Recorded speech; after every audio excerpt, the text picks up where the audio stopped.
Please welcome Governor Tony Evers and Governor Tim Walz.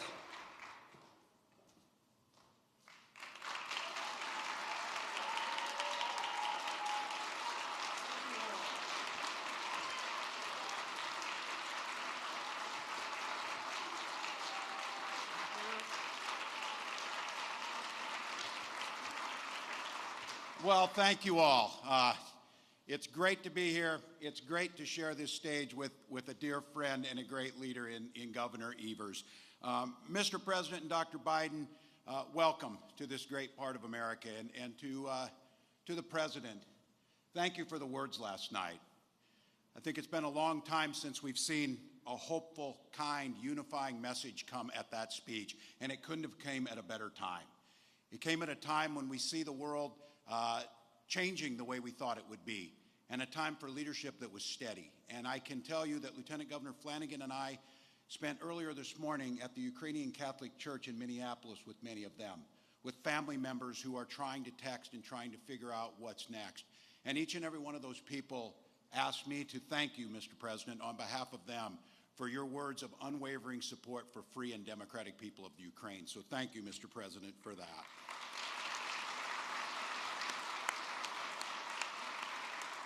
To our senators and to our members of Congress, as a governor and as all of the governors would tell you, thank you, thank you, thank you for the bipartisan infrastructure bill. It changes lives. There are few pieces of legislation of such consequence. The hundreds of bridges in Minnesota and Wisconsin, the thousands of miles of roads, the broadband infrastructure, the cleaning up and the protection of our Great Lakes and our environment, a movement towards a clean energy economy so our children can go to school on zero-emission buses, so our buildings are continuing to reduce our carbon footprint, and this part of the country is continuing to lead.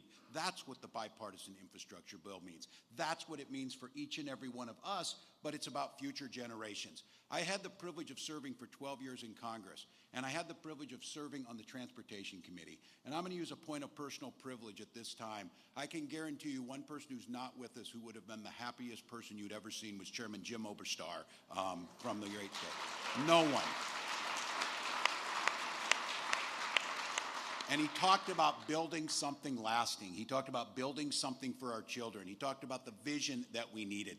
That's exactly what this bill did. That's exactly, as governors, what we can put to use. And it's exactly, as you see and you'll hear from this, of American workers with American steel building America's future together. That's what this bill was about. That's what the President's address last night told us. Our brighter days are ahead of us. We know that there's challenges, but the key that you saw is there's nothing we can't do if we just decide to put our minds together on this. And I said, coming here with Governor Evers, we joke a lot. I make a lot of bets on football and lose. I will admit that. So it's, no more. That's it. It's a good Minnesotans there. But we know that our shared heritage, the folks who carved out this land, the folks who made the twin ports up here, a critical piece of the infrastructure. When we're in Europe, they talk about these ports and the connection it makes on trade and the things that will happen.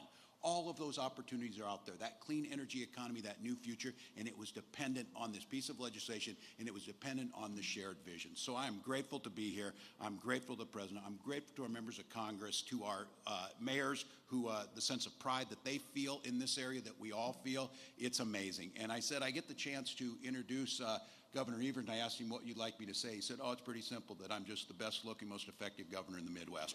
Tony Evers.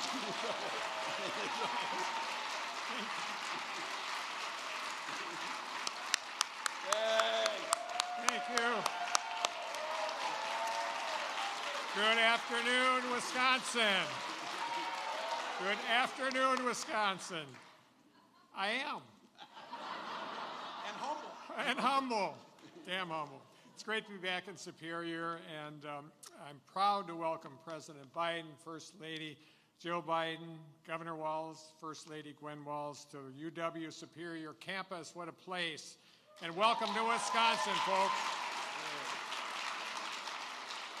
I want to thank you, first of all, to Chancellor Renee Wachtdorf and the UW Superior students and faculty for having us, and Senator Baldwin, obviously, and Mayor Payne, and all the labor partners and workers as well who are with us today.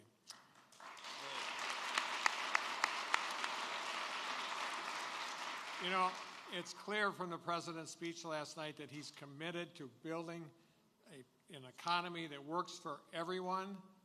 And guess what? Investing in our infrastructure is at the heart of that. And that's why we've been working to invest in our infrastructure here in Wisconsin. Our roads and bridges in Wisconsin have suffered for years and years because of lack of a meaningful investment in our state's transportation infrastructure. But when I ran for governor, I ran on the promise that we're going to fix the damn roads. Yay! Yay!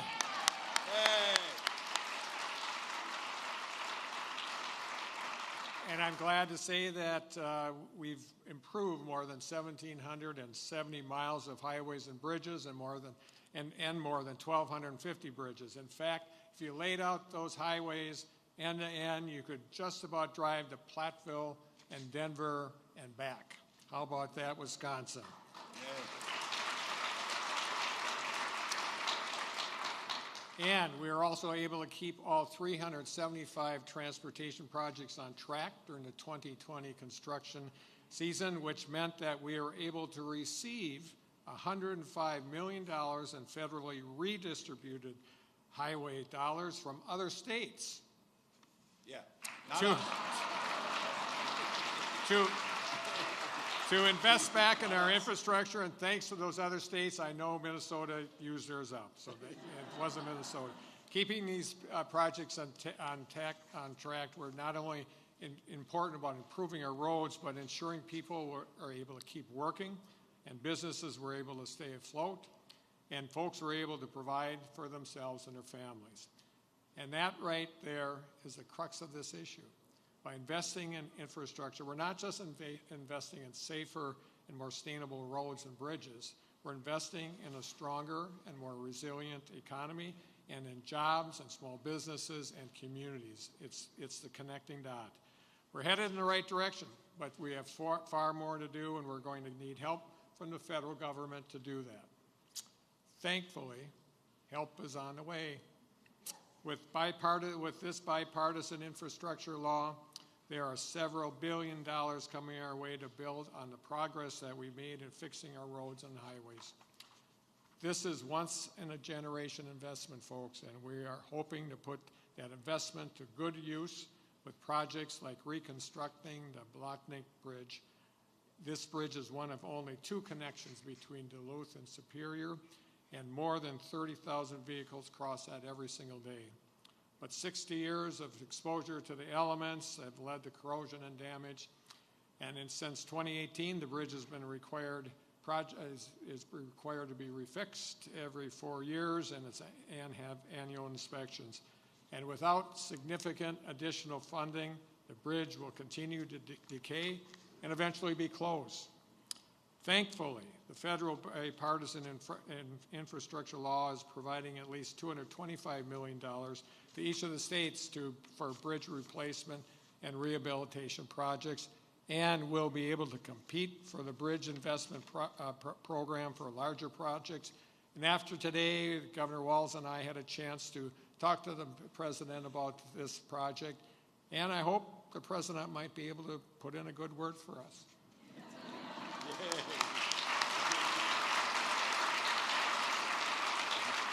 And this is bigger. It's bigger than just the bridge between our 2 states. Governor Walz and I know that investing in our infrastructure is about building a supportive future, the kind of future that we want for our states, and improving the quality of life for Wisconsinites, Minnesotans, and folks across this country. Look forward to continuing this partnership between our states and the Biden administration as we work to build on that future. So again, thank you, President Biden. Thank you, leaders from Washington that came to be with us today. And thank you all for being here. Well said. Good. Well said.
Ladies and gentlemen, please welcome the President of the United States, Joe Biden, accompanied by the First Lady of the United States, Dr. Jill Biden, and Vice President of the International Union of Painters and Allied Trades, Local 106, Gordon Smith.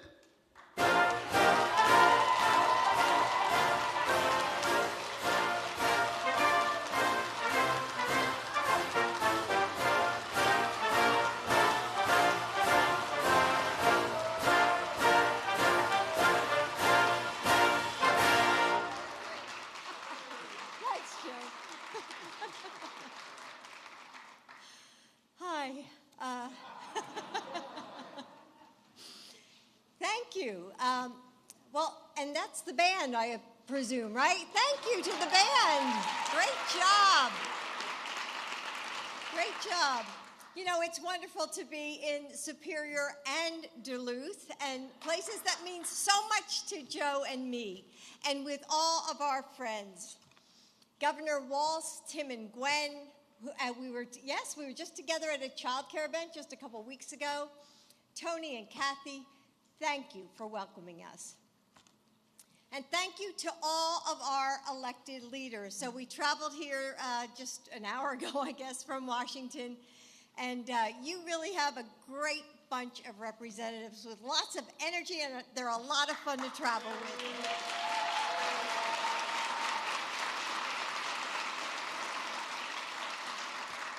On another cold winter morning, you know, much like today, I held our family Bible and watched my husband take the oath of office. In that moment, he was the man I fell in love with so many years ago, a father of... Okay, all right. I guess I don't tell him enough. A father of two boys standing in the wreckage of unthinkable loss, who stitched a broken family together with grit and grace. He was the man who took the train home to Delaware every night because he knew that showing up for the smallest moments can sometimes mean the most. He was the senator who learned that, you know, to get up when he got knocked down and fight even harder for what he knows is right. The vice president, whose steadfast counsel helped guide our country through many storms. That day, he was Joe. And then, suddenly, he became something else, too. The President of the United States.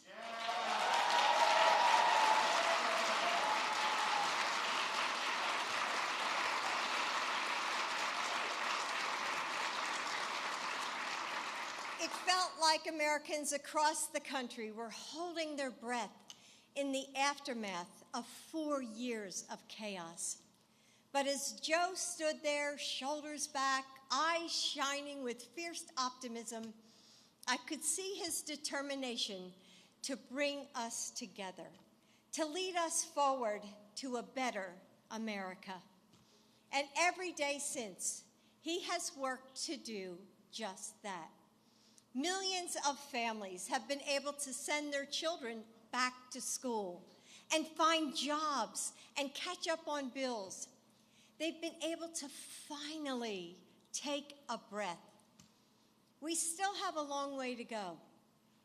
Our world faces incredible challenges, but things are so much better. You were right to put your faith in Joe Biden a year ago.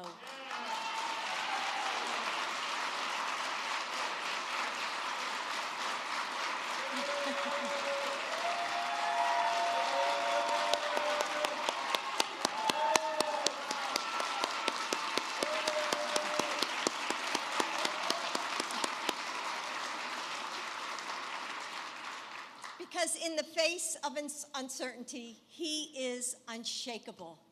Despite deep divides at home and abroad, he knows how to bring people together, how to rally the world when tyrants reach for power. He never loses sight of what this is all about, the people he serves. When Joe goes to bed at night and when he wakes up in the morning, all he thinks about is how to make life better for you and your family. It's just who he is. It's who he's always been. He will never stop working for you. He will never stop fighting for you. Thank you.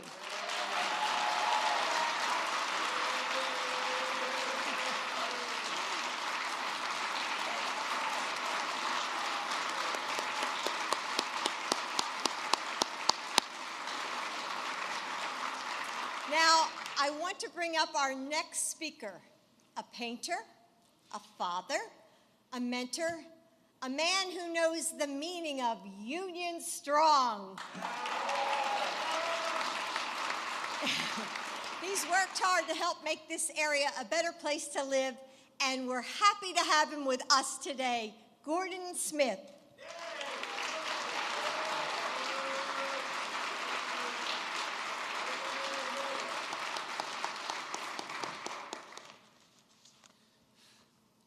My name is Gordon Smith, and I'm a member of the International Union of Painters and Allied Trades, District Council 82, Local 106. I am honored to be with you here today. I've been a painter for 31 years, but I started as a non-union painter. I became a member of the IUPAT when our shop was organized in the early 1990s. I was younger at the time and didn't understand unions, but taking that action really made my life better for me and my family.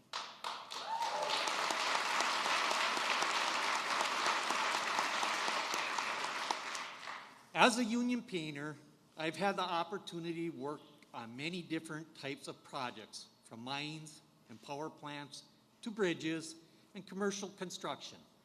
Over time, I grew to appreciate my union membership more and more. Being part of the IUPAT meant that my wife, Barbara, and I were able to raise our son, Michael, and help put him through college in a certified auto tech program. Now he has a good union job too. Being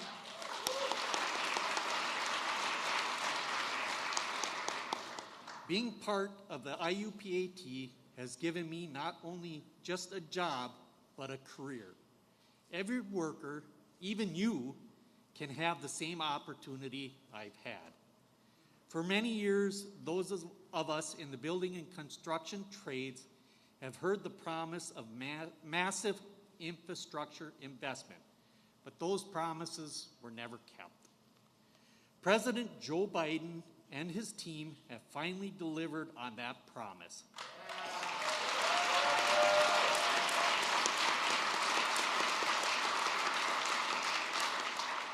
The bipartisan infrastructure bill gives us the opportunity to rebuild our crumbling infrastructure and put another generation of people to work in the process.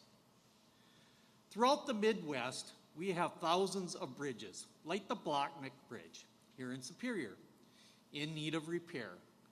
The investment in the nation's infrastructure is vital to our communities.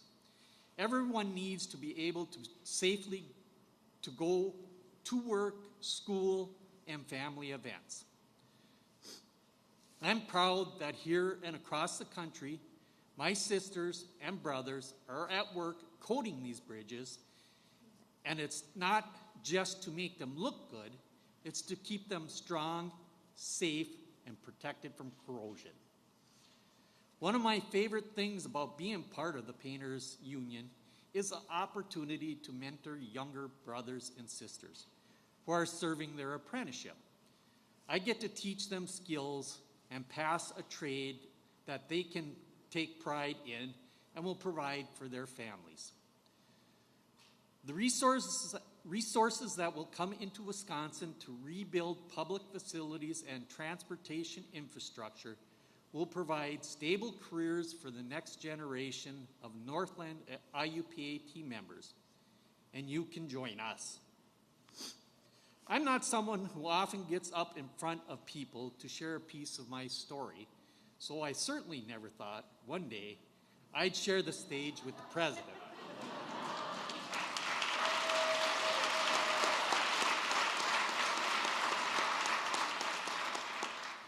I am so proud to be here with all of you today, and a president who doesn't just talk about fixing things, but puts his words into action.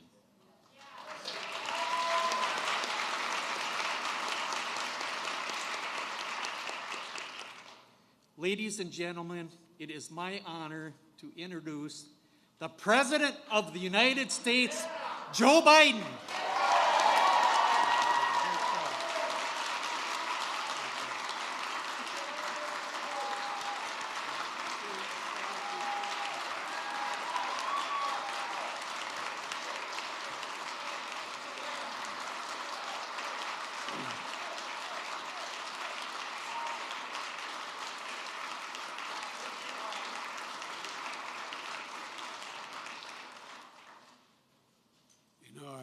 I've got to tell you a story. Hadn't planned on this. When Jill and I met and fell in love, she let me know her favorite day in the calendar was Valentine's Day. The first Valentine's Day that we were together when I was vice president, the vice president's office faces the Eisenhower building, a big granite building you see on the other side of the White House. And there's a triple set of stairs coming down from that building, and they look right in the vice president's office as you come down. And the press comes down that way all the time. And so the night before this Thanksgiving, this Valentine's Day, the first one, Jill got, as a typical professor-teacher form, she got the maintenance guys to bring up a 16-foot ladder. And I think there are a total of, 19 panes in each window, big panes of glass. And with that erasable paint you can have, she put a heart in every single of the four windows, saying, "Joe loves Jill." And that night, my press guy got a call from CBS Morning News. Would I be on CBS Morning News to talk about Valentine's Day? He said, "You ought to do it." So I did, and while we're getting ready in the office, all the lights are down, and I think I've told my colleagues in the House, the Senate, this story. While it's dark, they're fixing the lights, and I'm sitting knee to knee with a woman named Juju Chang, who used to work for CBS. And while they're fixing the lights, she looks at me, she says, "Everybody says you and your wife have a great love affair." And I said, "I think so." And I said, "But everybody knows I love her more than she loves me." And she responded, my word, "That's what everybody says." And then she said she had done a study that she had been on, I guess, 2 or 3 parts on the morning show over a period of weeks before. And I think, don't hold me to this, I think it was Yale and Stanford had done this study. What makes marriages last the longest and the most romantic? You can always tell when the couple is not only in love, but when it's romantic, no matter how old they get. And she said, "You know what it is?" I said, "No." She said, "It's when the husband loves the wife more." I want to tell you, Julie, this was worth the trip to come out here today. Thank you. Thank you, thank you, thank you. If the Secret Service agents weren't sworn to secrecy, they could tell you they've never heard anything like that said from a podium by Joe. I love Wisconsin and Minnesota. Thank you. Thank you. Hello, Wisconsin. If you can hear me across the river, hello, Minnesota.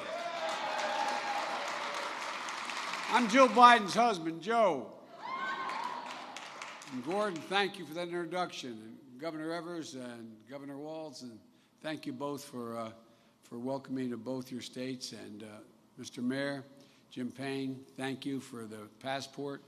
And Emily from Duluth, the mayor of Duluth, when we got off the plane, I don't think she had a coat on. She had on I mean, I tell you, you're a tough kid. Thank you for the passport to both your cities. And thanks for 3 outstanding senators. And I mean that sincerely, all friends. Tammy Baldwin, Amy Klobuchar, Tina Smith, and Congressman Mark Pacone and Ron Kine. You got a hell of a delegation, all of you. Last night I was with your senators and representatives along with their colleagues in Congress to speak about the State of the Union. Together, we sent an unmistakable signal to Ukraine and to the world that we, the United States of America, stand with the Ukrainian people. We stand with them.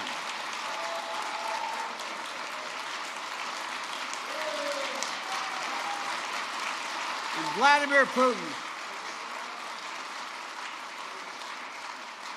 Putin's latest attack on Ukraine is premeditated and unprovoked.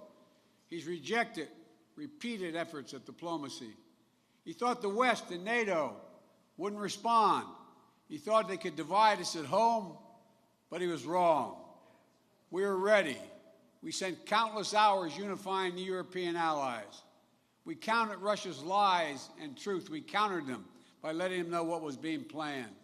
And now the free world is holding him accountable.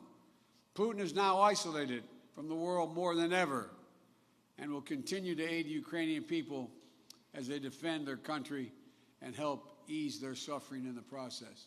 When history of this era is written, Ukraine will have left Russia weaker and the rest of the world stronger. Folks,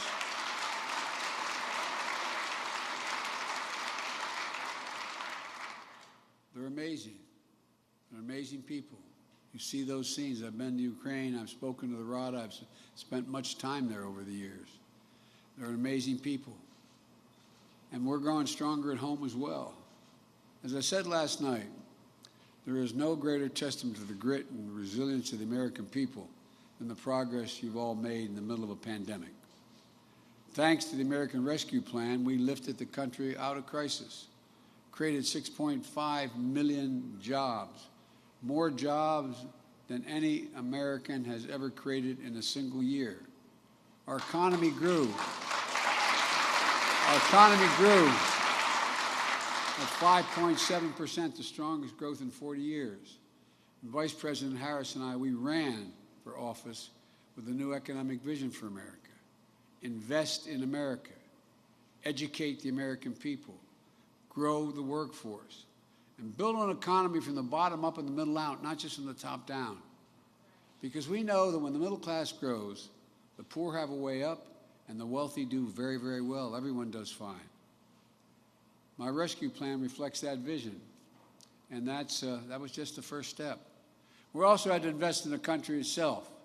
America used to have the best infrastructure in the world, the best bridges, roads, airports, etc.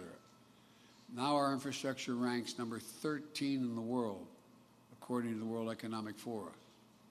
You can't compete for jobs in the 21st century if we don't fix that. That's why it was so important to pass the bipartisan infrastructure law, the most sweeping investment to rebuild America in all of American history. Bipartisan. And I want to thank your senators and representatives here today for helping lead that charge. And that was literally what they did, lead the charge. When I signed that infrastructure law 100 days ago, we already had the ground we hit the ground running, announcing $100 billion in new investments to create jobs for millions of Americans, modernizing our roads, our airports, our ports, our waterways. And we'll do it all to withstand the devastating effects of climate and to promote environmental justice in the process. You know, we're building a national network of 500,000 electric vehicle charging stations so Americans can own electric cars, reduce pollution, and lead the way to clean energy future. We're going to replace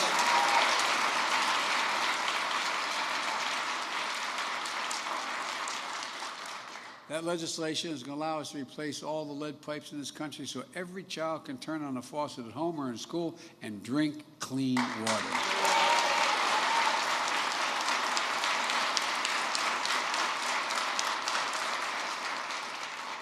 In the days of having to pull your child up outside of a McDonald's to do their homework because there's no internet in your home and no internet in your region, and we provide affordable high-speed internet to every American, urban, rural, suburban, tribal.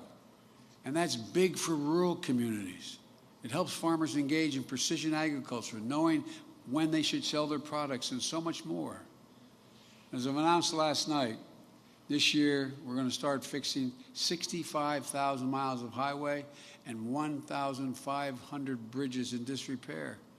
Your governor is going to use some of that funding for this law to modernize one of the most important bridges in this region, the one you look out the window and see here. Look, the Blatnick Bridge, you all know this bridge well. It's a bridge that connects our cities and your cities and your state. A bridge that carries people to work and carries goods out of your port. You know, when the Husky Oil Refinery exploded in Superior back in 2018, this bridge was one that many of you took to get your families to safety. And you know it matters. But you may not know, as was mentioned earlier, the bridge is 61 years old at the end of its useful life. The corrosion over the years has lowered the weight it can sustain and safely handle. And by the way, I wasn't long ago, you may have seen in all the news clips, I was in Pittsburgh.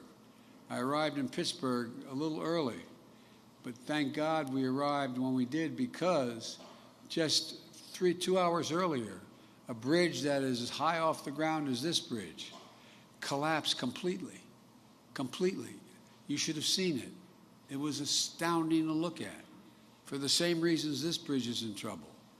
And guess what?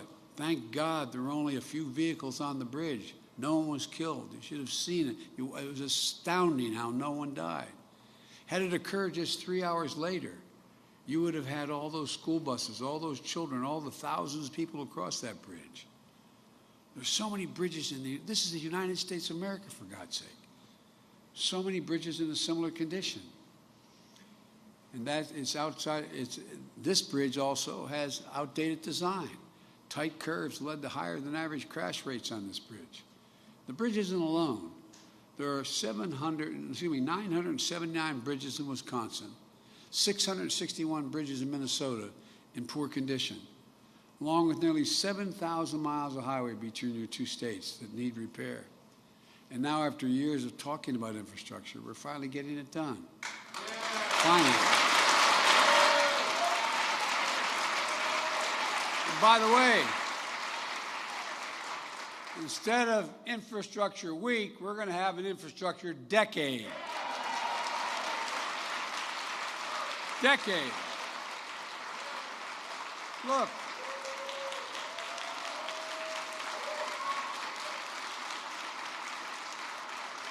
Back in January, I announced the largest investment in our bridges in American history, a total of $40 billion in funding for bridge improvement. $40 billion, including $12.5 billion to fix the most economically significant bridges in this country, like the Blatnick Bridge.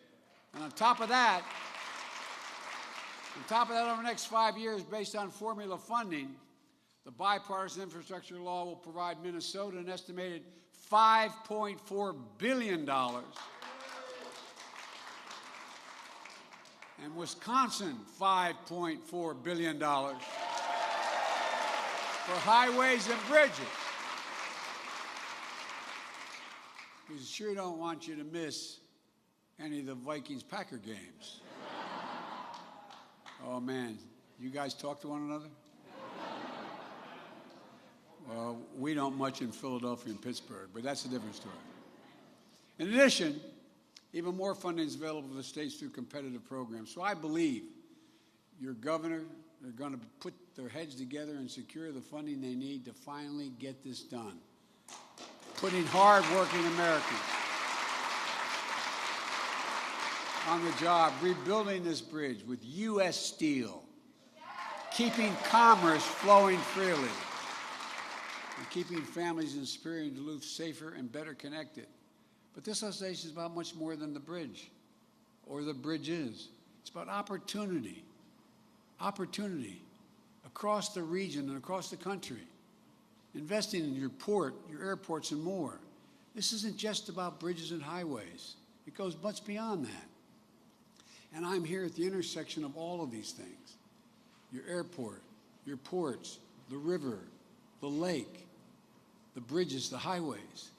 It's also about the historic investments we're making in the Great Lakes. I don't have to tell anyone here.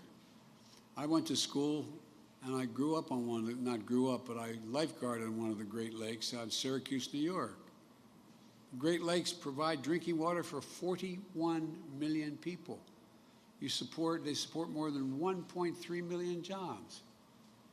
And 2 weeks ago, I visited Lorain, Ohio, and I announced an investment, something we've been promising a long time, all the places that have to be repaired, both in Canada and in the United States.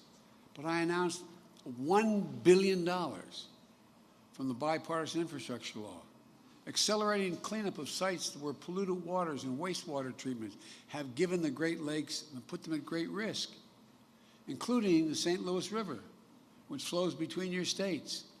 One study found that for every dollar spending cleaning up the Great Lakes, we generate $3 to $4 in economic benefit. It's a good investment.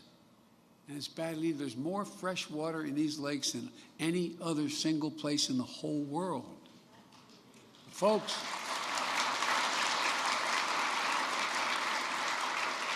it's not only the investment we're making in the Great Lakes. On the opposite end of Lake Superior, from where we stand, the Soo Locks connect this lake to other Great Lakes.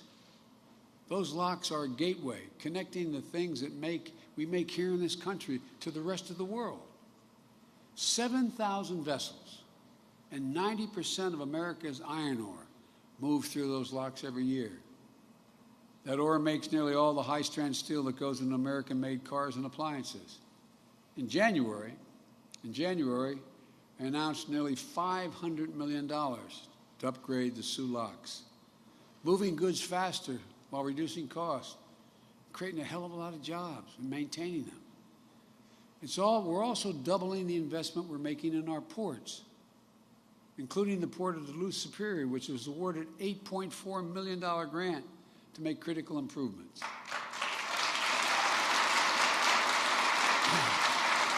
Along with a $12 million investment for the Army Corps of Engineers to reconstruct the dock wall, the vessel yard, and the Duluth Harbor Basin. Look, these investments will help fortify our port while strengthening the local economy. When we use taxpayers' dollars to build America, we buy America.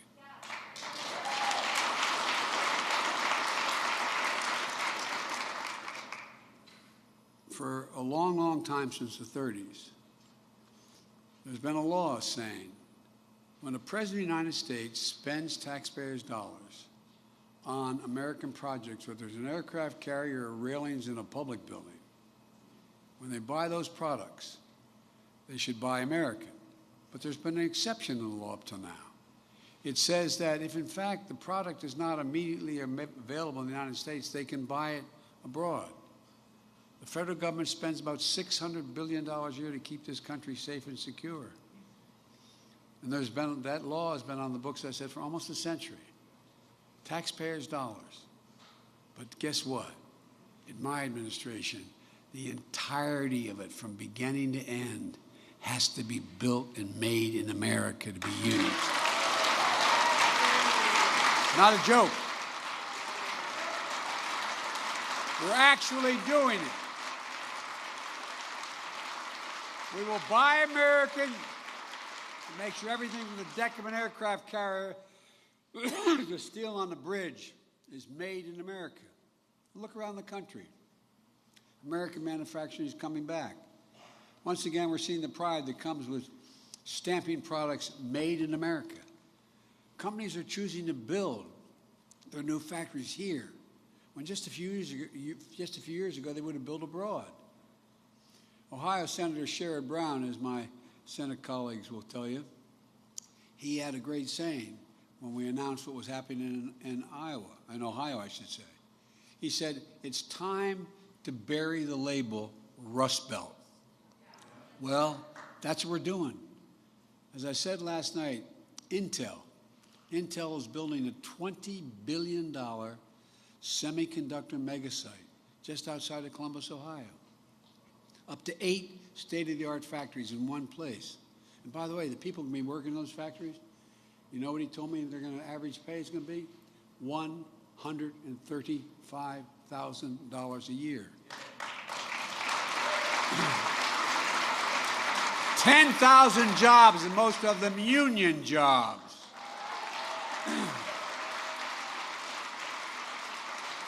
Making a computer chip the size of a fingertip. The power of the world in our everyday lives, smartphones, the internet, technology that doesn't even exist today. And if Congress passes the Bipartisan Innovation Act that's on their desk now, Intel is ready to increase their investment from $20 billion to $100 billion. Intel alone. Ford has invested $11 billion to build electric vehicles, creating 11,000 new good-paying jobs across the country. GM is making the largest investment in its history, $7 billion to build electric vehicles, creating 4,000 jobs in Michigan. The Union Pacific Railroad, when I was in Pittsburgh, I met the folks who run that. Union Pacific Railroad just announced the purchase of the largest ever purchase of electric locomotives made in Erie, Pennsylvania, in the same plant, by the way, that the guy who turned on our lights built a factory. All told, we've created 369,000 new manufacturing jobs in America just last year.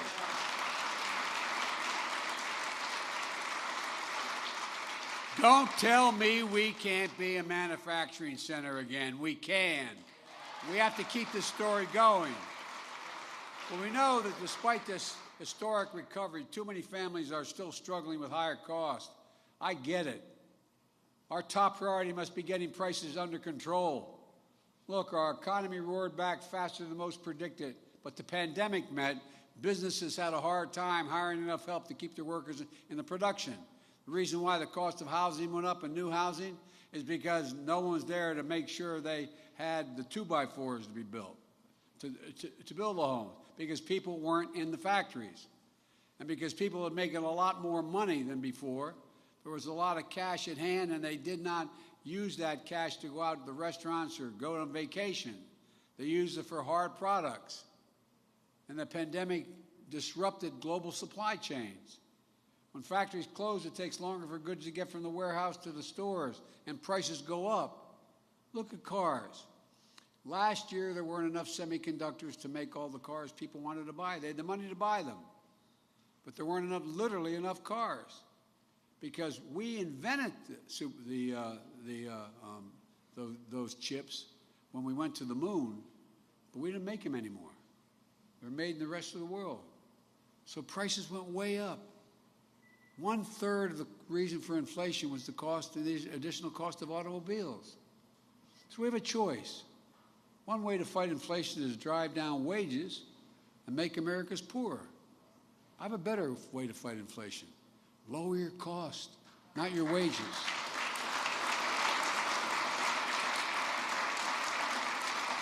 We're going to make more cars and semiconductors in America, more infrastructure and innovation in America, more goods moving faster and cheaper in America, more jobs that you can earn a living, a good living by here in America. Instead of relying on foreign supply chains, let's make it in America again.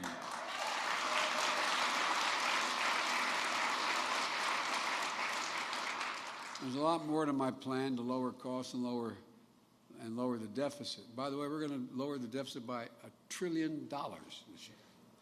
These guys talk about how they always are worried about us spending. We're lowering the deficit. No one's ever done that. But look, I've kept you long enough. There's a lot more I'm inclined to say, and I don't want to get going. I don't want to get wound up here. But let me close with this. Look, I am truly more optimistic about America today than I've ever been. I really mean it. We're on a path to win the economic competition of the 21st century that we face with the rest of the world.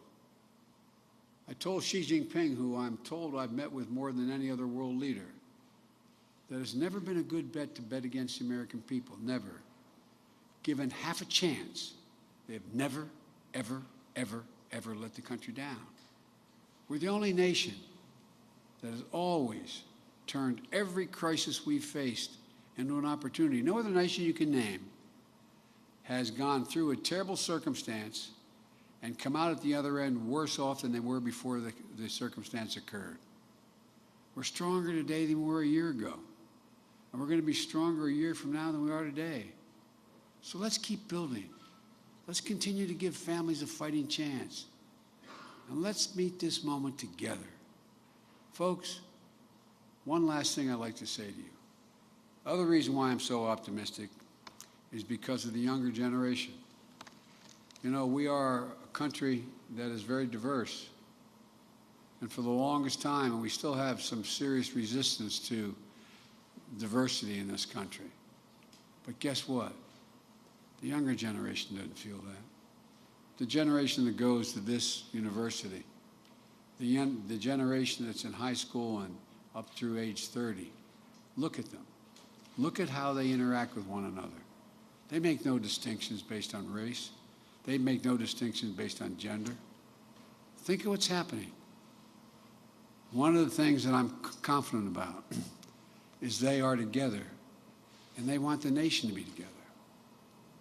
And one of the things I promised I would do, I've gotten criticized for it, but I'll just flat out admit it and I'm not going to stop. My administration is going to look like America. Look like America.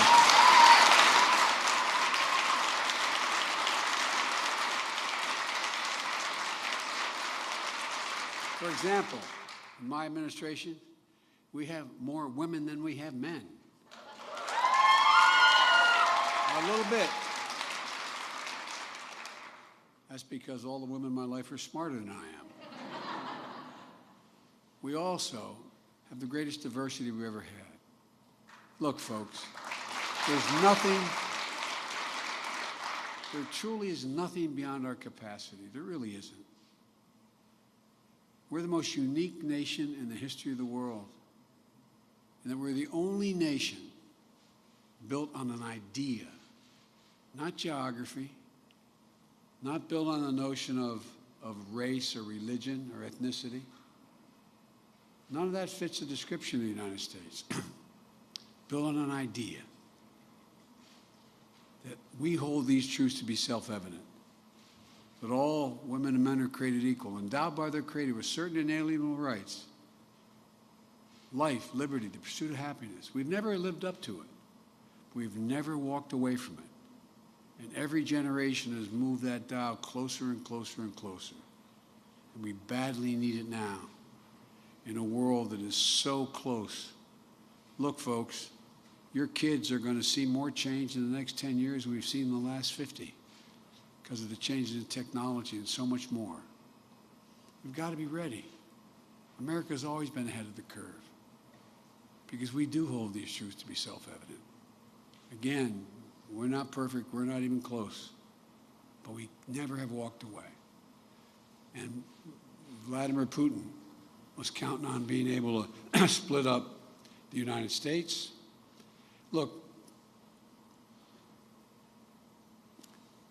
how would you feel if you saw crowds storm and break down the doors of the British Parliament, kill 5 cops, injure 145, or the German Bundestag, or the Italian Parliament? I think you'd wonder. Well, that's what the rest of the world saw. It's not who we are. And now we're proving, under pressure, that we are not that country. We're united. And folks, that's how we were able to make sure we kept Europe united. and the free world united. A vote in the United Nations to condemn Putin. 141 countries voted to do that in the UN General Assembly. Several abstained. China abstained. Didn't vote with them, but abstained. India abstained. 7 countries abstained, I think it was the number. They're alone. And they did what they did, in my view. He did what he did because he thought he could split NATO, split Europe, and split the United States. We're going to demonstrate to the whole world, no one can split this country. Thank you all so very much. Thank you.